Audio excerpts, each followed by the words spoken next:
Father, as we are going through an election season, pray that this nation, state, and our county will uh, treat one another in a kind and respectful manner, and overcome the narrative that leads us otherwise. And pray that this specific town will set an example for all other in that way. And we pray that tonight, as we talk about the finances of this town, that we will uh, handle this business responsibly, wisely, and with the knowledge that it is not our money, but the money of the taxpayers. And we uh, ask these things in Christ's name. Amen. I pledge allegiance to the flag of the United States of America and to the republic for which it stands, one nation, under God, indivisible, with liberty and justice for all. Okay, our public comment period is for any matter that you choose to bring before us. We do have a public hearing at this 6 o'clock period that comes later. So if you have a matter, if you want to speak about the millage rate, we would, the proper time to do that would be a little bit later in the agenda. But we welcome anyone to come forward regarding public comment and fill out a form. You can if you want. If you want to speak to us now about that, we're gonna have to sit here till 6:30 anyway. So, you have any? Can you think of any reason why they wouldn't go ahead? Well, it's an agenda item on the next. It's an agenda item on the 6:30 agenda.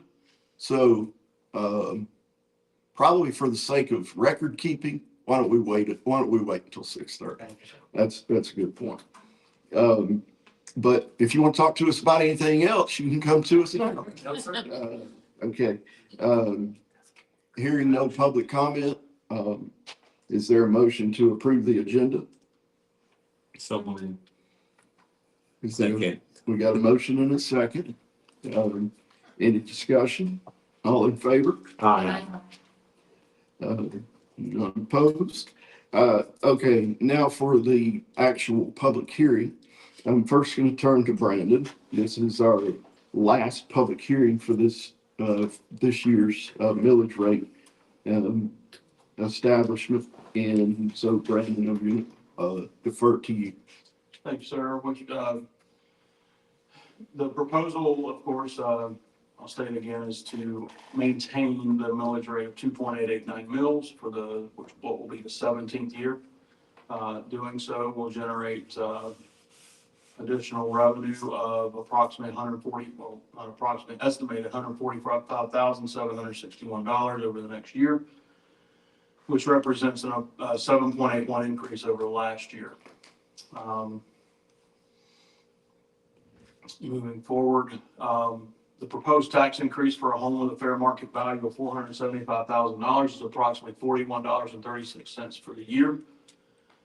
And for a non-homestead property with a value of $450,000, that is a $39.66 or 60 cents increase over the next year.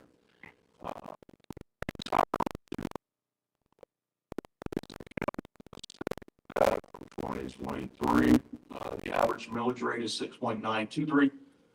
Again, ours is 2.889. The average millage rate in Georgia for cities below 8,000 is 6.980. We're in the 15th percentile for millage rate for cities under 8,000 in population. Property tax revenue makes up roughly 2/3 of municipal general fund revenue statewide, according to the GMA. In Tyrone, property tax revenue makes up less than a quarter, roughly 17% of town general fund revenues. I want to note here for the record, I noticed in the paper, they reported this as something like 177%.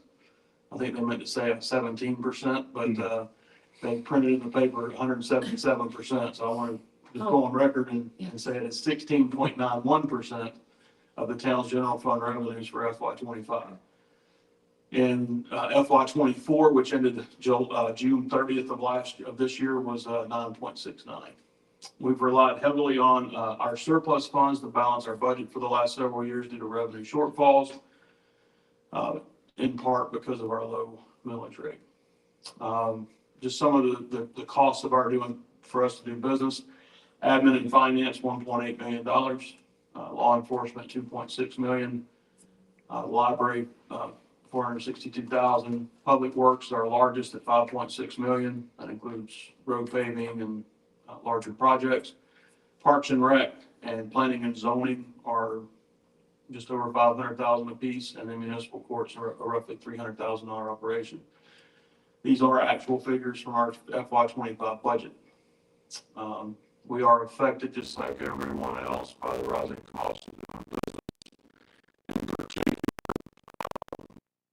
the personnel and services. As you can see on this chart, our personnel costs have been on the rise for quite some time now, services as well, but our supplies have remained relatively stable, but those costs are going to be going up. General fund expenses, these are actual expenses, audited expenses by fiscal year from FY '13 to FY '23. On average, our actual expenses are somewhere around $5 million. Generally below budget, just because of some things that are often outside of our control, like positions go unfilled, projects aren't completed on time, just because, or not even on time, but for whatever factor. You could have property acquisition go long, projects come in under budget, but there's always some flex there. But on average, our expenses are $5.1 million a year, and they have been as much as $7.5 million in a year. Cost of labor, this is our biggest cost by far. So the median salary for 2024 is, according to the Bureau of Labor Statistics, is $59,072. And you can see the trend line from 2009 through 2024. I point out here that between 2009 and 2019, that the median salary rose 20.82%. But in the 5 years from 2019 to 2024, it went up almost 24%. So wages are continuing to rise, and we're having to compete with that. Our personnel costs budgeted this year is $4.5 million. Last year was 4.1. The last audited number we have is from 23, and that was 3.18 million. This chart represents, so the green line represents our average, our property tax revenues, actual revenues from 2013 to FY '24. And the blue line represents our average police department, our police department expenses for those same years. And as you can see, at least in this time frame, we have not collected enough property taxes to even run our police department for a year. The average variance is about $360,000.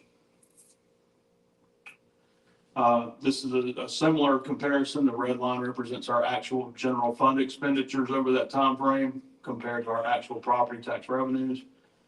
The average variance there is about almost $4 million on average.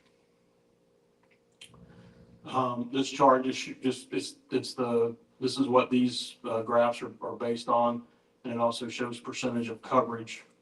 So last year, in FY '23, our property tax revenue covered 24% of our actual expenses.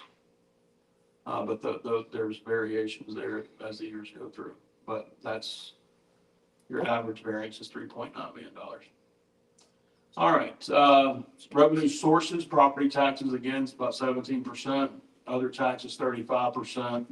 I won't go through all of these, but our largest single source of funding for FY '25 has been funds carried forward, which is the $4.5 million that we brought out of surplus to balance the budget.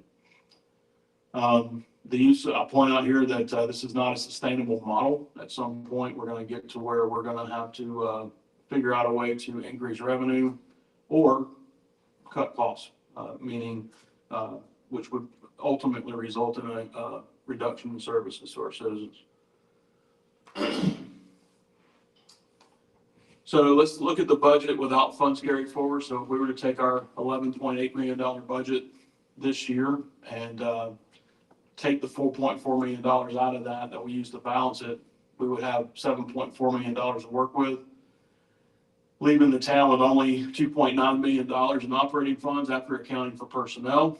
Our road paving and repair budget alone this year is about $2 million, leaving about $973,000 to keep the doors open. So let's look at some of those numbers. Streetlights, we've budgeted $110,000 for streetlights. Facility power, about $70,000. Some of our other big costs, vehicle insurance at $76,000, gasoline, almost $100,000. Parks and grounds maintenance, $130,000, general grounds maintenance, $177,000. Sewer and ponds, the big one, $633,000. This sampling of costs totals $1.3 million, which is almost $400,000 over this amount, this $973 that we would have left for that. So we'd still be having to balance our budget somewhere or cut.